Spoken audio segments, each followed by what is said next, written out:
కూడా తెలుసు. ప్రపంచ ప్రఖ్యాతి పొందిన ఖగోళ శాస్త్రవేత్త స్టీఫెన్ హాకిన్స్. ఈయన 100% డిజేబుల్డ్ పర్సన్. అయినా కూడా ప్రపంచంలో ఖగోళ శాస్త్రవేత్తలు అగ్రగణ్యుడు. మొన్న ఈ మధ్యకాలంలో చనిపోయాడు. ఆయన మాట అంటాడు, after death there is no another life. అంటే దీని అర్థం ఏంటంటే మనిషి బ్రతికుండగానే ఏదైనా చేయాలి, ఒక లక్ష్యాన్ని కలిగి ఉండాలి. చనిపోయిన తర్వాత there is no another life. మళ్ళీ ఏదో జన్మ ఉంటుందని అనుకోవటం పొరపాటుది, మూర్ఖత్వం అవుతుంది, అజ్ఞానం అవుతుంది. కాబట్టి మానవ జీవితం చాలా గొప్పది. కాబట్టి ప్రతి మనిషి కూడా ఒక లక్ష్యాన్ని ఏర్పాటు చేసుకోవాలని చెప్పిన మాట మనం అందరం కూడా స్మరించుకోవాలి.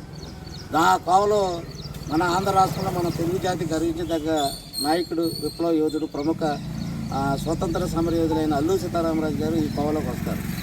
ఎందుకంటే చిన్న వయసు భగత్ సింగ్ కానీ లేదా అల్లూరి సీతారామరాజు కానీ చాలా చిన్న వయసులోనే వాళ్ళ ప్రాణత్యాగం చేశారు. ఈ ప్రపంచంలో ప్రాణత్యాగం చేయడం కన్నా గొప్ప విషయం కూడా లేదు.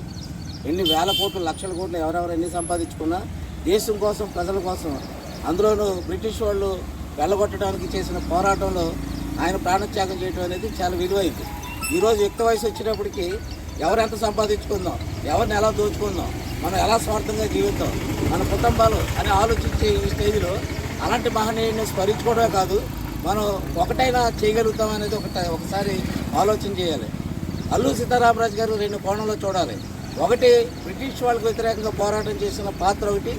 రెండోది, ఇక్కడ అంతర్గతంగా రాజులు, సామంత రాజులు, రకరకాల వాళ్ళు ఈ ప్రజల్ని, గిరిజనుల్ని, ప్రజల్ని దోపిడీ చేస్తున్న వాళ్ళకి వ్యతిరేకంగా 2 రకాలైన పోరాటం చేశాడు ఆయన. దోపిడీకి వ్యతిరేకంగా పోరాటం చేసిన మహనీయుడు ఆయన. అందుకని అసలు మామూలు విషయం కాదు. మనందరికీ తెలుసు, అప్పటికే బ్రిటిష్ వాళ్ళు 140 దేశాలను ఆక్రమించుకున్నారు. ప్రపంచంలో సామ్రాజ్యవాదులు రవి అస్తమించిన బ్రిటిష్ సామ్రాజ్యవాదం అని చెప్తూ ఉంటారు మన వాళ్ళు. 140 దేశాలకి అప్పటిగా క్యాప్చర్ చేశారండి.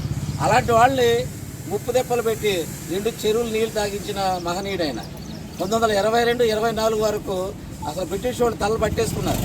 ఇప్పుడు మనందరూ కూడా ల్యాండ్ రికార్డ్స్ చూస్తే ఆర్ఎస్ఆర్ అనే మాట ఆయన తర్వాతే వచ్చింది. అందుకని ఆయన దేశమంతా తిరిగాడు. లక్నోలో కాంగ్రెస్ మహాసభగా హాజరయ్యాడు ఆయన. కానీ ఏం చెప్తున్నాడు, మిగతా వాళ్ళు ఏం చెప్తారని లక్నో వెళ్ళి కాంగ్రెస్ సభలో పాల్గొన్న తర్వాత ఆయన అసంతృప్తి వ్యక్తం చేసుకుని ఈ దేశాన్ని బ్రిటిష్ వాళ్ళు తుపాకులు, ఆయుధాలు పట్టుకుని మనం నాశనం చేస్తూ ఉంటే, మన సంపదను కొల్లగొడుతూ ఉంటే, మనం అహింస అంటే ఇప్పుడు సాధిస్తాం అని చెప్పి ఆయన ఏం చేశాడంటే సాయుధ పోరాటమే మార్గం అని చెప్పాడు. తనకి ఎందుకంటే ఒక నాయకుడు దేశం అంతా చేయలేడు, ఆ ప్రభావం ఉంటుంది. కానీ ఒక ప్రాంతాన్ని ఎంపిక చేసుకున్నాడు. అనగారిన జనం ఈరోజు కూడా దోపిడీకి గురి కాబడతారు. చిత్రం ఏంటంటే ఆదివాసీలు, అటవిక సంపద అంతా కూడా కార్పొరేట్ శక్తులు వాళ్ళు దోచుకోవడానికి ఈరోజు కూడా ప్రయత్నాలు చేస్తున్నారు.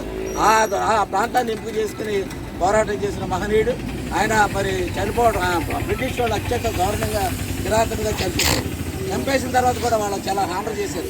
ఒక సింహాన్ని, ఒక యోధుని మనం అనవసరంగా పట్టణ పెట్టుకున్నామని బ్రిటిష్ వాళ్ళు సైనికులు ఆ రోజుల్లో బాధపడిన సందర్భం. చాలా విషయాలు మీ అందరికీ కూడా తెలుసు. నేను చెప్పదలుచుకునేది ఆయన మహనీయుల ఆశయాలు ముందుకు తీసుకెళ్ళడం కోసం మనందరం కూడా కృషి చేయాలని చెప్పేసి ఆయనకి నివాళులు అర్పిస్తూ మరి ఆ పట్టణ యువజన నాయకులు తిరుపతి సత్యనారాయణ గారిని మాట్లాడుతూ